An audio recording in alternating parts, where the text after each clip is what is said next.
Hello everybody, welcome to another trip report reading.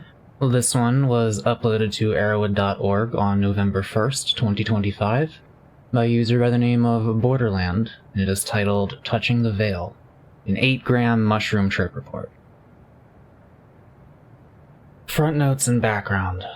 I did not seek to take mushrooms for the experience of a high, but for understanding and healing. This is my second trip using mushrooms, though I am a regular cannabis user, usually once per week at a dose of 6 milligrams THC in gummy form. I abstained from cannabis for the 2 weeks prior to my mushroom journey. I have also had prior experiences with other drugs, including LSD, 25I, opiates, and MDMA, but these experiences were recreational and not intended as a spiritual experience. My first mushroom journey was about 2 years ago, just before I lost my father to COVID-19. My mother had passed away several years prior to my father. With this journey, I hoped to speak to both of my parents and heal from previous traumas. I did not want to go into the experience lightly, but with great respect and humility. Before ingesting the mushrooms, I researched until I found the components of a Mazatec ritual. Research and preparation. I secured and portioned out for myself 8 grams of psilocybin cubensis, hillbilly magic strain, using a kitchen scale. I chose this strain for 2 reasons. First, it was available. Second, it was described as potentiating introspective and spiritual experiences. I chose a day when I would not have to work or have any other responsibilities, which meant that I waited 2 weeks after purchasing the mushrooms to use them. To ensure I lost as little psilocybin as possible to oxidization, I placed the mushrooms in a Ziploc bag and used a straw to suck the excess air out. Then I left the bag in my dark pantry until the ritual.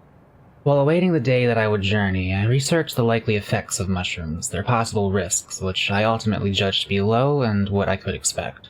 The ritual I discovered said that I should bring in fresh flowers, light white candles, and copal incense, include a picture of Saint Martin de Caballero, who is said to represent Chicontecoxo, the Lord of the Mountain, on my altar, and smudge the room with Palo Santo to purify it. I did not have all the components for purification in the ritual, such as lime and green tobacco, so I improvised certain aspects. I already practice a form of syncretic Catholicism, so I feel that this syncretic ritual worked well for me. It may not work well for others. Additionally, I created a playlist that included chants from Maria Sabina and other songs I thought would get me into a place I wanted to find. 3 days prior to the ritual, I stopped taking my SSRI medications and abstained from sexual experiences. Around 15 hours before the ritual, I stopped eating and drank only water. The night before the ritual, I went to bed early and slept through the night. On the morning of the ritual, I showered and dressed in comfortable clothing. Then, I prepared the room I would journey in by setting up an altar on a small side table and pushing an ottoman against the sofa to make a large, comfortable space on which to lie. I also prepared a bottle of rose-infused water that I blessed and prayed over. Then, I wrote out a prayer to the mushrooms, calling them by the many names the Mazatec people use, such as small ones who spring forth from the earth and little saint teachers. I asked them to teach me, stated my humility and openness, and offered myself up to their care and wisdom. Ingestion/ceremony. Before ingestion, I remeasured my mushrooms to be entirely sure that I had the correct dosage and placed them in a cup. I poured enough lemon juice in the cup to soak the mushrooms. Then, I ate them in several spoonfuls, chewing each thoroughly. I drank sips of orange juice to swallow them since they seemed to trigger my gag reflex. I think that was partially because of the lemon juice. The mushrooms themselves were earthy and not at all unpleasant. I had swallowed all the mushrooms by 10:14 a.m. Journey effects. After I ingested the mushrooms, I lay down on the couch. I had 2 trip sitters who covered me with a weighted blanket and several other blankets. While I waited to digest the mushrooms, they lit the candles, prayed over me, and smudged the room. They also played a 10-hour video of rain in a forest on the television while I listened to my prepared playlist on my headphones. Within 10 or 20 minutes, I had the sensation of being pulled toward oneness/God/heaven. When I closed my eyes, my world dissolved into beautiful dancing fractals, and I entered a state that felt like dream walking. I could still make enough contact with reality to ask for my trip-sitters to make the room as dark as possible, and I covered my face with a blanket, believing I was traveling through the veil to the place of the dead. After covering my head, I felt as if I had crossed the veil that separates us from God/heaven/oneness/the dead, and was, in fact, one with God. My ability to speak, think in sentences, or think of myself as self dissolved. There was only the feeling of ecstatic, blissful oneness with the source, which overwhelmed my emotions, to the point where I was crying and laughing while simultaneously feeling intense waves of pleasure throughout my body. I deeply felt my grief emotions for my parents while at the same time feeling a pervasive and overwhelming sense of peace and gratitude. I was grateful that my loved ones were not lost, but that they had gone to Source and were feeling the same intense joy that I was. I understood that if they were experiencing the same overwhelming and difficult to translate bliss, it would be difficult for them to contact me, even though I was desperate to hear from them. Over and over, I only had the desire to say thank you for being so blessed and given the experience of understanding on an emotional level a tiny fraction of what God is. Before God, I was humbled, grateful, overwhelmed by an urge to express my gratitude through worship, but this wasn't a forced or painful sensation. I felt deeply whole and loved, and the desire to worship was genuine. In that moment, I understood that Source loved me, that Source is so much bigger and more difficult to understand than any of the world religion's concept of God is, than anything I can put in language or art or any human creation I could make, and that the purpose of human incarnation is to catch God in a bottle, for the space of the incarnation, show love to others, for the pleasure and glory of God, which is also for the pleasure and glory of each incarnation. Basically, I felt that each incarnation is a ride, to steal from Billy Hicks. While we are in the incarnation, the ride, the human/material experience, can look incredibly painful and scary. We feel traumas, especially traumas like death or the fear of death, keenly, as if they will destroy us. However, that's only our ego talking, a part of us that is just a little kid who wants all the attention because we are hurting and the hurt feels like all there is. But our understanding is so small in the face of eternity. When we finally end our incarnation and cross the veil again, it'll be like stepping off the roller coaster. We will be so grateful. We don't want to miss it. The ride is short. So, we should try to remember that we're having fun, that we will understand once we are back at Source again, that we will be eager to go again when the time comes. At some point, I progressed to wanting to get this message across to my trip sitters, which may have been a mistake. I took on the persona of Death, the trickster. I literally believed that the mushrooms were God's messengers speaking through me personified as death, and tried to explain that God/Source loved them and all the world incredibly intensely and desperately wanted them to understand how much. I was very frustrated that I couldn't communicate this to them in language without losing the thread again and again. I went on to say that everything they feared was both important because it was a lesson that Source wanted them to learn, and incredibly unimportant because the space of an incarnation is a blip, the space of a breath to God, and we will soon go back to Source to do it all over again. I begged them to treat each other with kindness and to understand that our rejection of things that are frightening, such as the death of loved ones, is keeping us from learning the lessons Source has for us and enjoying the ride. I asked them to record me and, at points, even stood up on the couch or the stair landing as if it was a stage. My trip sitters tell me that I was fun, and while I looked to them like I was having an incredibly spiritual experience, I also looked quite silly. After the active part of the high, I fell into something like a twilight sleep. These dreams were much more difficult to interpret than the first part of the experience. It was as if I was in a lucid dream or active hallucination, only occasionally interacted with reality. The dreams are impossible to put into words, but the closest explanation I can give is that I had a strong belief through these dreams that waking reality is a dream too, and that the closer we are to whatever is expressed through the mushrooms, God/ego/death/heaven/nirvana, the crazier and more frightening we will seem in the outside world. I also had a feeling of energies in the air that I could draw from and that were always all around us, connecting us all together. Finally, I believed strongly that while I was experiencing deep mysteries, the outside world was not going to understand them, and I needed to be careful in how I expressed myself in the future. This absolutely could have been caused by the way my trip-sitters reacted to things. To be fair, they had not done trip-sitting many times in the past, and never with someone who had taken so much. I don't blame them for channeling their fear and concern into laughter and dismissiveness. I know from experience that it's very difficult to trip-sit for someone who's taken a large dose. At approximately 3 p.m., I awoke, dissociated and seemingly depleted of all serotonin. In that moment, I felt as if I had failed in my quest, as if the mushrooms had found me to be unworthy and abandoned me. The incredibly insightful and emotionally intense experience felt as if it had happened to someone else, and I remember asking my trip sitter if I had taken something. For a few minutes, in fact, for whole stretches of time during my journey, I was not aware that I had deliberately taken mushrooms and that my state was self-induced. At first, it was very difficult to integrate the experience I had with everyday life. I spent the remainder of the day mostly sleeping and doing a little bit of crying. The feeling of invalidation for my trip-sitters was intensely painful, and I felt like life was pointless and that I was disconnected from all other beings. I wished strongly to go to sleep and not wake up. I ate some food around 6 p.m., leftover main ice cream and cake. Then I remembered that I should take my SSRI. I took that, along with 2 melatonin and a sleeping pill, and fell asleep around 10 p.m., roughly 12 hours after ingestion. After effects. I awoke around 9:45 a.m. today, the next morning, feeling refreshed and no longer suicidal. However, it's been incredibly difficult to focus on material reality. For example, it took me an hour to get ready for the day when it usually takes me 30 minutes, and then I fell back into bed and slept for an additional 2 hours. Seems that sleeping helped me integrate some of the experience so that it no longer feels like it happened to someone else.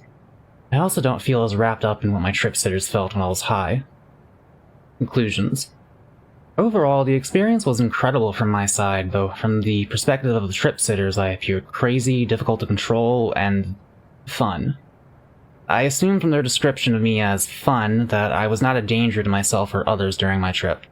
I'm no longer afraid of death, or quite as sad about the fact that I seem largely unable to communicate with my parents who have crossed back over the veil. I hope that as I continue to behave normally in this reality, taking my medication, eating, sleeping, going to work, etc., that I'll fully integrate my experience and be able to incorporate it into my spirituality and belief system. I also think that while I may ingest shrooms again, I'll likely wait quite a while before doing so, and that when I do take them again, I'll take far less. I think I did the right thing by going into the experience with spiritual intentions and trusting that I would receive wisdom even if it was difficult to accept. I plan to be very spiritually intentional in working with shrooms in the future. Note: from my research, I discovered that taking shrooms while on SSRIs is not recommended. I know others who journeyed without stopping their medication with no ill effects, but as I understand it, there is a possibility of causing a serotonin storm when mushrooms are used within 30 days of taking an SSRI. Most people cannot stop taking their antidepressant medication for this length of time without very negative consequences, and to be honest, it felt dangerous to even stop my medication for 3 days. However, I believed I was splitting the difference by abstaining from my medication for a few days but not an entire month. I hoped to prevent serotonin syndrome without damaging my mental health and ending up suicidally depressed. The reason I took 8 grams of mushrooms, which is an incredibly high dose, is that I had been on my SSRI, sertraline, for more than 2 years. I had also read anecdotal reports that stated SSRIs tended to dull the mushroom experience because the serotonin syndrome is the primary mechanism that mushrooms affect. In hindsight, while my experience was good, I don't believe I'll take such a high dose in the future. While I may stop taking my SSRI shortly before my next journey, I intend to take it immediately after I come down. Hello, Mako commentary time. You know, one thing I've been noticing about these trip reports I've been looking up as I'm looking for things to read is that the LSD reports and the DMT reports tend to be more like, whoa, crazy, whoa, like people having experiences, but not like this. With mushrooms, it's way more common that people go the spiritual route with it. LSD is usually more of a party drug. DMT is, DMT, but mushrooms are the ones people tend to go to when they want to access the spirit world or whatever. Full disclosure, I am basically a Reddit atheist, even though I don't use Reddit. But, you know, I'm not gonna sit here and be like, oh yeah, all that shit's fake. I mean, like, I have my opinions on it, of course, but, at least, not in this video, I won't go into that. Maybe a future video, gonna piss a lot of people off with that one. Look, I just think it's important to have a grounded worldview. Now, my definition of a grounded worldview is a purely scientific one, but there are varying levels here. I mean, most of the world believes in some form of religion, most of the world believes in some form of afterlife. Then, you know, if you subscribe to a religion because, you know, you want to see your loved ones again, or you think Jesus' teachings were cool and all that stuff, that's fine. I don't really think you're hurting anyone with that. I got a lot of shit I could say about organized religion, but psychedelic users generally don't usually ascribe to that. I mean, this person said that they practice a form of syncretic Catholicism. I'm gonna be honest, I don't even know what syncretic Catholicism means. But anyway, like, here's the thing. If you ask 100 different psilocybin users how the world, the body, the mind, the spirit works, you'll get 100 different answers. I mean, there are definitely shared beliefs like universal consciousness, just a general feeling of there being an afterlife involving oneness and bliss. They're always a little bit different. Everyone has their own interpretation of the experience. Me personally, I've never had a spiritual experience on any of this stuff because I don't believe in spirits, but I have felt it. You know what I'm talking about? That feeling when your mood is just right, and the wind blows between the trees, and the birds fly from one branch to another, singing to each other, and for just a little bit, you don't see yourself as a person, as the main character, as the center of the universe. You're just part of it all. I felt that, but I don't consider that necessarily spiritual. I personally have, like, no qualms with death. I guess the only fear of death I have is the concept of a Boltzmann brain.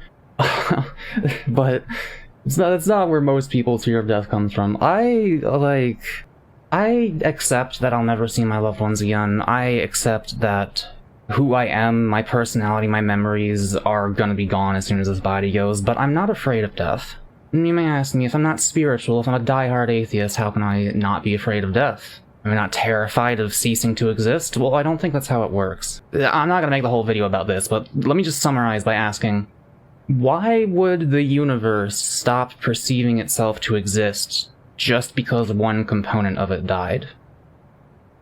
I think the self is an illusion. I cannot think of any reason that two different people, or two different animals, or two different objects, or anything could be fundamentally separate from each other in such a way that they feel like they have different souls, that there's like one guy who can only experience things out of the one human vessel, and there's another guy experiencing things out of the other vessel. I think it might secretly all be the same guy. I don't know. And that works for me because I have a terrifying fear of eternity. I don't want to live forever, but completely ceasing to exist is also a little scary. So this is kind of like, you know, this works for me. It's what I believe is most likely how reality works, and it also works for me. And sometimes that's how it goes, even if I'm wrong. I personally don't believe this person has a rational understanding of reality. I'll just go ahead and say that outright. But their view works for them. If believing that some aspect of their parents is living on helps them live a happier and healthier life, then I don't care. That's fine. I'm not gonna go up to them and debate them out of that belief. But like, the main reason I'm commenting on any of this is because it is possible for these kinds of beliefs to become very unhealthy. I once witnessed a trip report in which someone thought that the floor underneath of them felt pain every time they took a step on it because we're all connected and everything has consciousness or whatever. By the way, not how that works. But also, it's like, what the fuck, man? Do you want to live in a world where, like, all furniture is suffering? Like, that doesn't sound like a very healthy belief, and it is objectively delusional. Like, it is possible, if you do not have a grounded worldview, to take these substances and just, like, some weird-ass shit happens to you, and then you believe all of it. And you might think you're the guy that's not gonna fall for it, but, you might be. Hell, I don't 100% know that I wouldn't fall for it if I felt something intensely enough. I mean, feelings are very strong. I'd like to think that I'd remain rational, even if I took like 10 grams, which I'll never fucking do, and I felt all of the secrets of the universe unlocked to me. Like, if I saw elves pulling the strings behind the curtains, I would hope that I wouldn't believe it, and I'm fairly confident in saying that I would come out of that not believing that reality was run by elves. But I'm not so confident in many other people, especially younger people who have not had time to think about the universe and how any of this shit really works. Like, you really shouldn't be doing any of this until you're, like, minimum 21, but preferably 25. I think I was over 25 when I had my first trip, and that was probably for the best. Just for the love of God, in your sober life, think about how the universe probably works in terms of what is most logical, okay? Even if you believe in some form of spirituality that I would consider woo-woo and silly, make sure the belief system is, like, consistent, and you're not letting yourself just believe in whatever. Like, go listen to flat earthers, okay? They believe in, like, everything at the same time, and it's insane. Like, don't go listen to some flat earthers and make sure you never end up like that, okay? And if you ever find yourself being asked by someone to explain your worldview, and why you feel the way you do about God and oneness and the veil or whatever, and your response to that is, you just have to experience it yourself. Shut up. Just shut the fuck up. Listen to me, okay? Like, my worldview is, like, again, I'm into the whole universal consciousness thing. I think the psychedelic people who come to believe that are probably onto something. But I don't believe that because I felt it. I've never really felt like a full-on godhood, oneness experience. I also don't like using the word God in regards to any of this. But, like, you don't need that to believe that the self is an illusion. You can arrive at that position through logical arguments, and I think any position you hold should be arrived to through logical arguments. If it doesn't make sense, why believe it? Like, I knew someone who did have that whole universal consciousness experience feeling thing, and they were trying to tell me about it, and this was before I thought about any of this stuff. And I was asking them to explain to me why they believed that, and they were just like, you can't. No, you can't. It's ineffable. Yes, you can. You literally can. I'll explain it in a video at some point if people want me to. I don't know. But yeah, just try to stay sane out there, okay? That's all I want. I just want people to be rational, or at the very least not believe in crazy and mentally harmful shit, you know? Two other things I want to mention real quick before I end the video. One, they mentioned that the hillbilly magic strain of mushrooms can potentiate introspective and spiritual experiences, in their words. That is probably bullshit. I just want to point that out. As someone who uses a lot of weed, as someone who has had multiple mushroom strains, I mean, it's the same damn chemical. I don't know if there's actually any difference between sativa and indica. I'm gonna be honest, I've tried them both a lot, and I don't know if there's gonna be that much of a difference other than potency between different carriers of psilocybin. It's still psilocybin. I just thought I should mention that so people know that the whole strain thing is like, yeah, there might be some truth to it, but don't expect it to necessarily. It might just be mental. Which doesn't mean nothing. I mean, if you look at this trip, you look at the amount of, like, ritual and preparation and stuff they put into this, and then the trip was beautiful. They had an amazing, incredible experience, probably better than I would have had on this dose, and I don't believe in any of that ritual shit. So, like, you know, you just gotta do whatever helps prepare you for it. If that's what helps you, then sure. It wouldn't help me. I'd have to find something else. Anyway, last thing I need to say, don't stop taking your SSRI medication in order to take illicit substances, especially not cold turkey. I'm not saying it's gonna instantly vaporize you if you stop taking your SSRIs for 3 days, but it's definitely not, like, gonna help you. And this person clearly began experiencing depressive symptoms very quickly, and that can be dangerous if you are the kind of person who has suicidal ideations, if you just suddenly become more suicidal feeling because you decided to stop taking your medications in order to go on a spiritual journey. I'm not saying spiritual journeys don't help people. It clearly helped this person, but it was a risk, and they knew it was a risk. Just if you are going to do something like this, just do as much research as possible on these kinds of interactions and what will happen if you stop taking it and just all that stuff. You gotta be careful, because it can get serious. Serotonin syndrome can be deadly. Okay, I should probably shut up before I keep yapping forever now. Thank you for listening. I will continue to upload these, possibly more sparingly from now on. Just because, like, I don't know if I'm gonna continue doing, like, 3 a week like I've been doing. Those kind of just, like, give my channel a little kickstart, you know? I'll do them when I feel like them. Take care, everyone, and don't do any stupid shit.